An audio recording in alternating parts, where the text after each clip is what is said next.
अगर आप सप्लाई और डिमांड को मास्टर कर लेते हैं तो चार्ट्स देखने का आपका नजरिया हमेशा के लिए बदल जाएगा। इससे आप सिर्फ प्रॉफिट ही नहीं बल्कि बड़े बड़े प्रॉफिट भी कमा सकते हैं। इस वीडियो में हम आपको यह सब चीजें बताने वाले हैं। अगर आप सप्लाई और डिमांड को सच में मास्टर करना चाहते हैं तो मेरा आपसे एक रिक्वेस्ट है कि वीडियो के किसी भी पार्ट को स्किप न करें। इस पूरे वीडियो में हम आपको बताएंगे कि सप्लाई और डिमांड क्या होता है, आपको इसे क्यों ट्रेड करना चाहिए, आप कैसे चार्ट्स पर सप्लाई और डिमांड जोन को ड्रॉ कर सकते हैं और फाइनली आप इसे कैसे ट्रेड कर सकते हैं, एंट्री कैसे लेनी है और एग्जिट कैसे करना है। वीडियो के अंत में मैं आपके साथ मेरा खुद का तरीका शेयर करूंगा जिससे मैं सप्लाई और डिमांड को ट्रेड करता हूं, ताकि आप जान सकें कि मेरी स्ट्रेटजी क्या है। तो चलिए वीडियो शुरू करते हैं, जहां सबसे पहले हम basics of supply and demand जानेंगे। सप्लाई और डिमांड क्या है? बेसिकली सप्लाई और डिमांड एक एग्रेसिव सेलिंग और एग्रेसिव बाइंग होती है, बस इतना ही।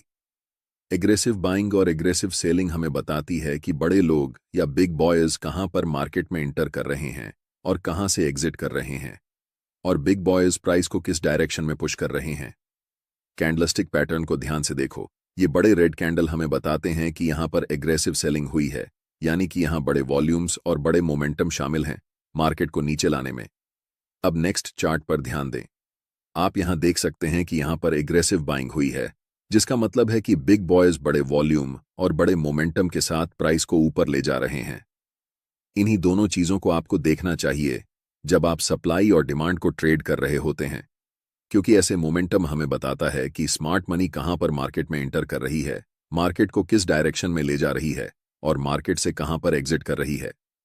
और अगर आप छोटे छोटे कैंडलस्टिक्स को देखते हैं तो इसे सप्लाई और डिमांड एरिया नहीं समझना चाहिए। ये सारे स्मॉल कैंडल मार्केट के छोटे छोटे क्यूट बेबीज हैं, और ऐसे कैंडल के साथ न तो ज्यादा वॉल्यूम होता है और न ही मोमेंटम। आपको सप्लाई और डिमांड क्यों ट्रेड करना चाहिए? पहले मैं आपको बताना चाहता हूं कि मैं सप्लाई और डिमांड को क्यों ट्रेड करता हूं। हम उन लोगों के साथ ट्रेड करना चाहते हैं जिनके पास बहुत सारा पैसा है, जिसे हम स्टॉक मार्केट की भाषा में स्मार्ट मनी कहते हैं, और मैं भी बिग बॉयज स्मार्ट मनी को फॉलो करके प्रॉफिट बनाना चाहता हूं। सबसे अच्छा तरीका जिससे आप पहचान सकते हैं कि मार्केट में स्मार्ट मनी कब इंटर कर रही है और कब एग्जिट कर रही है, वह है चार्ट्स पर सप्लाई और डिमांड जोन को पहचानना। जब मार्केट में प्राइस बड़े बड़े रेड कैंडल्स बनाते हुए नीचे की ओर जाती है, उसे हम सप्लाई जोन कहते हैं, और जिस लेवल से प्राइस बड़े बड़े ग्रीन कैंडल बनाकर ऊपर की ओर बढ़ती है, उसे हम डिमांड जोन कहते हैं।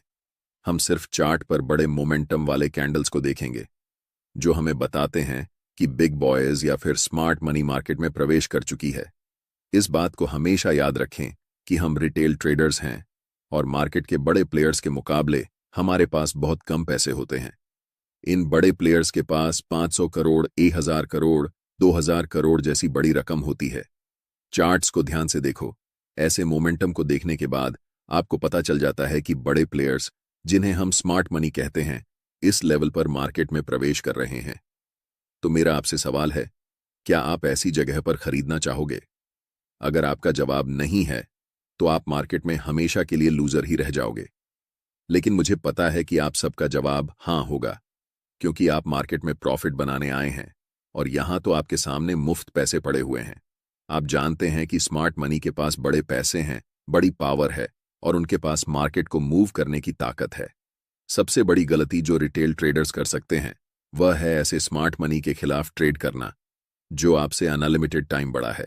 अब आपको पता है कि सप्लाई और डिमांड को क्यों ट्रेड करना है। अब हम जानेंगे सप्लाई और डिमांड जोन। अब हम जानेंगे कि सप्लाई और डिमांड को चार्ट्स पर कैसे पहचान सकते हैं।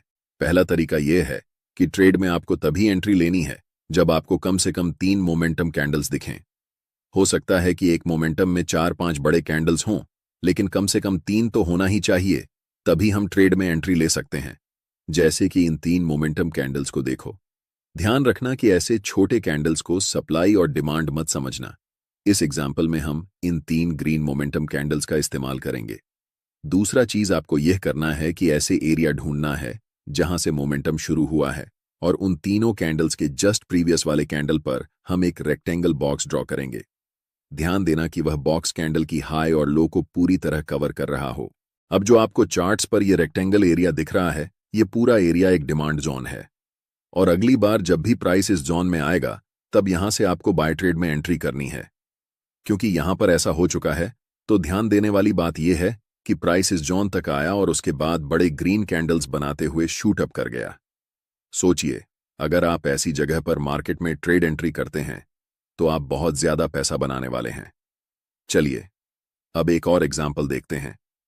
इन 3 बड़े रेड कैंडल्स पर ध्यान दें। यहां पर हमें इन कैंडल्स को सिलेक्ट करना है और इन 3 कैंडल्स के प्रीवियस कैंडल की हाई और लो को टच करते हुए राइट साइड की तरफ खींचते हुए एक रेक्टेंगल बनाना है। यह रेक्टेंगल एरिया एक स्ट्रॉन्ग सप्लाई जोन है, इसलिए हमें वेट करना है कि प्राइस दोबारा इस सप्लाई एरिया में आए। और जैसे ही प्राइस सप्लाई जोन के पास आती है, मैं चाहता हूं कि आप ध्यान से देखें कि क्या होता है। प्राइस इस जोन में आने के बाद थोड़ा कंसोलिडेट होती है और फिर एक स्ट्रॉन्ग रेड कैंडल बनाते हुए नीचे चली जाती है। यहां पर प्राइस लिटरली इस सप्लाई जोन के पास आने के बाद कोलैप्स कर जाती है। इससे आप सीखते हैं कि सप्लाई और डिमांड जोन को चार्ट्स पर कैसे पहचानते हैं। अब हम जानते हैं एक और मेथड जिसे हम कंसोलिडेशन मेथड कहते हैं। इस चार्ट पर नजर डालें। यहां पर प्राइस एक टाइट रेंज में ऊपर नीचे हो रही है, जिसे हम कंसोलिडेशन जोन कहते हैं।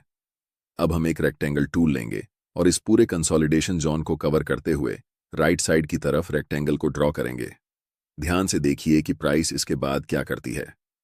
प्राइस इस कंसोलिडेशन जोन को तोड़ने के बाद रीसेट के लिए ऊपर जाती है और जैसे ही वह रेक्टेंगल बॉक्स को टच करती है, प्राइस वहां से नीचे की तरफ आने लगती है। तीसरा मेथड है आपको ऐसे एरिया को खोजना जहां पर मैक्सिमम नंबर में कैंडल्स की लंबी विक्स हों। चार्ट्स पर विक्स का बनना हमें बताता है कि प्राइस उस लेवल से रिजेक्ट हो रही है और ऐसे लेवल को मार्केट में रिजेक्शन लेवल कहा जाता है। जहां पर मल्टीपल लॉन्ग विक्स वाले कैंडल्स बने हुए हैं, वहां क्या करेंगे कि रेक्टेंगल टूल सेलेक्ट करके इस पूरे विक्स वाले कैंडल्स को कवर करते हुए रेक्टेंगल बॉक्स को राइट साइड की तरफ खींचेंगे।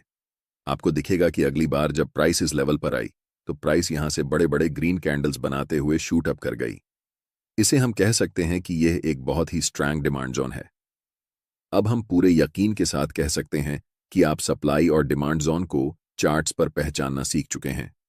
इसके बाद यह बेहद जरूरी है कि आप ये जानें कि आप इसे कैसे ट्रेड करेंगे। इस चार्ट में हमने 3 बड़े ग्रीन मोमेंटम कैंडल्स को पहचान लिया है। अब हम उनके हाई और लो को कवर करते हुए राइट साइड तक एक रेक्टेंगल जोन बनाएंगे और आपका डिमांड जोन तैयार हो जाएगा। अब हम वेट करेंगे कि कब प्राइस वापस इस डिमांड जोन में आएगी। ट्रेड में एंट्री करने के लिए आपके पास 2 सबसे ज्यादा उपयोग किए जाने वाले तरीके हैं। पहला तरीका है कि आप एक बाय लिमिट ऑर्डर प्लेस कर सकते हैं ताकि जब भी प्राइस इस डिमांड जोन में आए तो ऑटोमेटिकली बाय ट्रेड में एंट्री हो सके। दूसरा तरीका यह है कि आप मैन्युअल बाय ऑर्डर लगा सकते हैं जब प्राइस इस लेवल पर आती है। हम ज्यादातर दूसरे तरीके को ही प्रेफर करते हैं, क्योंकि याद रखना चाहिए कि डिमांड जोन कितना भी स्ट्रांग क्यों ना हो, हमेशा यह चांस रहता है कि प्राइस उस लेवल को ब्रेक कर दे। अब हम वेट कर रहे हैं कि कब प्राइस इस डिमांड जोन के पास वापस आएगी।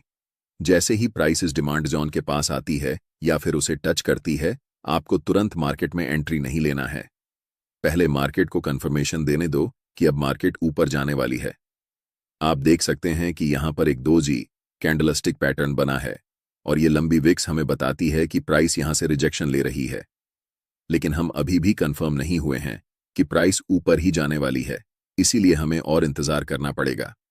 जस्ट नेक्स्ट कैंडल एक बड़ी बुलिश कैंडल फॉर्म होती है और हम यहां पर कंफर्म हो जाते हैं कि मार्केट अब यहां से ऊपर जाने वाली है, क्योंकि ये बुलिश इंगल्फिंग कैंडल हमें बताती है कि मार्केट में स्मार्ट मनी बाइंग पोजीशन बना रही है। और आप जानते हैं कि स्मार्ट मनी की एंट्री के बाद प्राइस सुपरफास्ट स्पीड से ऊपर जाने वाली है। हम यहां मार्केट में एंट्री लेंगे जिसमें हमारा स्टॉप लॉस स्विंग लो के नीचे होगा। अगर आप ज्यादा सेफ रहना चाहते हैं तो आप अपना स्टॉप लॉस बिल्कुल इस डिमांड जोन के नीचे रख सकते हैं। अगर हम टारगेट की बात करें तो ऊपरी लेवल पर प्रीवियस कुछ कैंडल्स को देखें।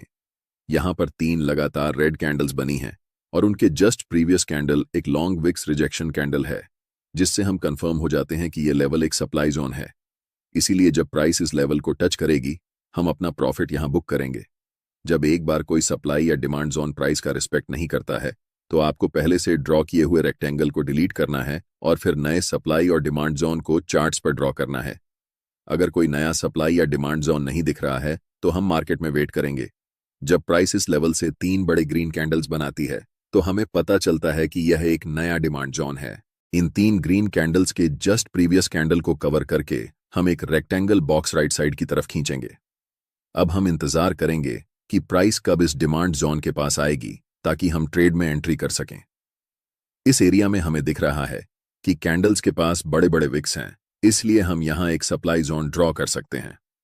जब प्राइस इस डिमांड जोन के पास आती है तो स्ट्रॉन्ग रेड कैंडल बनाते हुए इस लेवल को थोड़ा सा ब्रेक कर देती है। ऐसी सिचुएशन में रिटेल ट्रेडर्स अक्सर इसे एक ब्रेकडाउन के रूप में देखते हैं और सेल पोजीशन में एंट्री कर लेते हैं। लेकिन नेक्स्ट कैंडल एक बुलिश कैंडल बनती है जो कंफर्म करती है कि अब प्राइस यहां से ऊपर जाने वाली है। इस सिचुएशन में हम बाय पोजीशन में एंट्री करेंगे और नेक्स्ट सप्लाई जोन तक अपना टारगेट रखेंगे। हमारा stop loss last swing low के नीचे होगा। इसके बाद प्राइस बुलिश कैंडल्स बनाते हुए ऊपर की तरफ बढ़ जाती है और हमारा टारगेट हिट हो जाता है। अगर आप अभी तक मेरे वीडियो को देख रहे हैं तो अब मैं आपके साथ अपनी सीक्रेट ट्रेडिंग स्ट्रैटेजी शेयर करने वाला हूं, जिसमें मैं बताऊंगा कि सप्लाई और डिमांड को यूज करके मैं खुद कैसे ट्रेड करता हूं। ट्रेड करते समय मैं सिर्फ एक कंफर्मेशन पर ध्यान नहीं देता, बल्कि मल्टीपल कंफर्मेशंस को देखता हूं, तभी ट्रेड में एंट्री लेता हूं। एक्सटर्नल कंफर्मेशन के लिए मैं अक्सर फिबोनाची रिट्रेसमेंट टूल का उपयोग करता हूं, और ऐसा मैं तभी करता हूं जब प्राइस अपर ट्रेंड या डाउनर ट्रेंड में होती है।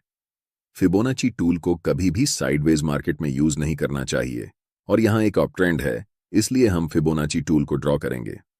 फिबोनाची टूल में रिट्रेसमेंट को ट्रेड करने के लिए 0.5 और 0.61 लेवल सबसे अच्छे होते हैं। इसलिए जब प्राइस इन दोनों लेवल्स के बीच आती है और एक बुलिश कैंडल बनती है तो हम कंफर्म हो जाते हैं कि प्राइस अब यहां से ऊपर ही जाने वाली है।